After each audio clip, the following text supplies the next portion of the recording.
Hey everyone, your host Caleb Masters here with a special edition review of Guillermo del Toro's Frankenstein that, if you're listening to this the day it drops, is now playing on Netflix. Now, as we mentioned in an earlier episode, I have been in transit moving from Oklahoma City to the Seattle metropolitan area, and the move is still ongoing, though near completion, which is great. And to give you guys, some still movie takes, I wanted to offer this special review. So Laron is going to come in first and give his out of the theater review of Frankenstein. And then afterwards, you're going to get my review that I recorded. So again, these are fresher, quicker takes than you're used to hearing. And the audio quality is certainly not of the studio quality that you're used to hearing, but hopefully you can appreciate the analysis and the reviews to determine whether or not watching Guillermo del Toro's Frankenstein is not only worth your time, but also if it's adding anything new to the lore of Mary Shelley's Frankenstein. So I hope you can sit back, relax, and enjoy these quick out-of-the-theater takes from both Laron Chapman first, followed by me, Caleb Masters, next. Again, if you want more reviews like this, you can subscribe to the Cinematic Schematic or head to thecinemetropolis.com. We'll be back to our regularly scheduled programming later this month. Hope to see you soon. I had determined that the memory of my evils should die with me.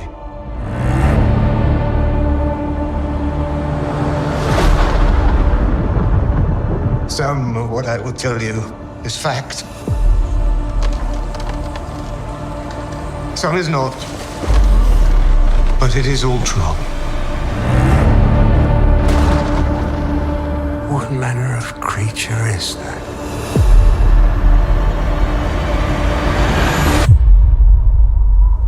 What manner of devil made him? I did. Hello, everyone. Laron Chapman here with thecinemetropolis.com for a quick out-of-the-theater review of the much-anticipated Guillermo del Toro adaptation of Mary Shelley's classic Frankenstein. Now, this is a project, according to the director, that has been in the works for the better part of 20 to 25 years. And now, having seen the film, it's very clear to me that this was a deeply personal project for Guillermo del Toro, particularly the storyline involving the father-son dynamic.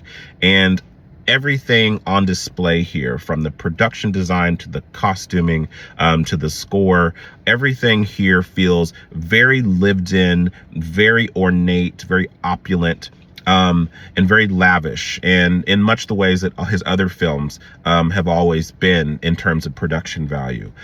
So the positives here, I would say, is that if you're a fan of this filmmaker's work, with films such as The Shape of Water and the Hellboy films, I think you're going to get very much what you paid to see. And I feel like in many ways, Guillermo del Toro directing a Frankenstein adaptation really does just kind of sound on paper to fit like a glove. And in many respects, I think that sentiment is still true. Now, the positives here in that regard are that if you like all of his previous films and you like this idea or this exploration of this misunderstood creature monster film, then I think that you're going to walk away pretty pleased with this. I think fans of the novel, which I have yet to read myself, but I hear from fans of the novel that this is something that is very true and faithful to the source material. So in that regard, you will be very pleased. I think for people expecting anything outside of the norm, I would say, for what we would expect from a Guillermo del Toro film or a Guillermo del Toro project, you may be surprised to see that this film does not choose to deviate very much from what we come to expect from this story, which in some ways may appeal to many people. In my case, personally, I felt like there were very few surprises here in that regard. There's a lot to take in visually. There's a lot to kind of get swept up in terms of the production value, the costumes, and everything of that nature. But I did find myself longing to see one change, one bold narrative swing, one interesting take that we haven't seen before with this particular source material that unfortunately I just don't think we got here. But that being said, You know, I think if you're a fan of Guillermo's work, then this is going to fall somewhere in the middle with that. And I also feel like there's still a lot to really appreciate here in terms of performances in particular. The one standout for me here is Jacob Elordi, who is very much caked in so much prosthetic makeup. He's very unrecognizable outside of his very tall stature. And you can see why he was the perfect person to play this character. He finds the nuances in this character that I think the film needed overall in general, because this is definitely a very loud, chaotic, and, you know, kind of sweeping spectacle. Of course, if the spectacle is what you've come to see, then the good news is that the film offers that in spades. I really cannot overemphasize just how gorgeous and breathtaking the set pieces are in this movie and how impressive and meticulous the world building is. I do think this is going to be a strong contender in the crafts department at next year's Oscars, particularly in categories like score, production design, and costuming. I think that the only competitor it will have in that regard would be Wicked for Good. But I think that Guillermo del Toro will have the edge in that regard. He really does have this uncanny ability to make the things in his movies that are really grotesque, gorgeous and beautiful and haunting and engaging. I think that just as a long-term fan of Guillermo del Toro's work, that I'm holding him to a much higher standard. And while this film offers all of the requisite delights and pleasures that I've come to expect from his other projects, I do think that it left something to be desired for me personally from a narrative standpoint. It's lacking a sense of discovery or an element of surprise. And in that regard, it's kind of like it set its ambitions a little bit too low in that regard. And so while it's hitting all of the beats and doing all of that very ornately or with a certain sense of style and opulence, I still feel like the movie itself feels a little bit like it's holding back at its full potential. So with that said, what letter grade would I give Guillermo del Toro's Frankenstein? After sitting with it for a day, I think that I would give this film a solid B. I do think it's a strong effort for him, definitely a personal project that I can see so much love and affection that went into it. And I think his cast is doing great work, particularly supporting roles from Mia Goth and Christoph Waltz, and Oscar Isaac doing a really big and showy performance here. And as I mentioned before, Jacob Elordi being the standout here as the titular monster, I think is really the heart and soul of this project. And I think that he did so much impressive work, even with all of that makeup obscuring some of his facial expressions. We feel all of his emotions very strongly. But I do think that this is going to be a film that has its ardent fans. I would count myself as a fan of someone who liked but didn't love this film, but still thinks that it's a strong effort from Guillermo del Toro. So thank you for listening. Thank you for watching. For more thoughtful takes like this, head on over to thecinematropolis.com. I had a vision. An idea took shape in my mind. Inevitable. Unavoidable. Until it became truth. So, back on the road again. I've had a night to sleep on Guillermo del Toro's Frankenstein. It is an adaptation of the classic Mary Shelley's Frankenstein. I have to say, this has got to be surprisingly loyal to the source material. So if you've read Mary Shelley's Frankenstein, you know the story, you know the beats.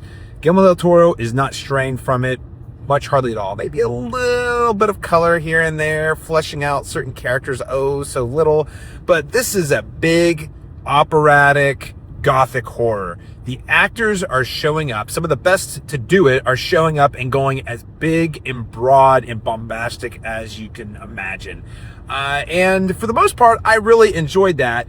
I think it's going to be a huge turnoff for a lot of people who are looking for something that's a little more subtle, a little more nuanced. This is not that version of Frankenstein. This is something that is leaning into the genre.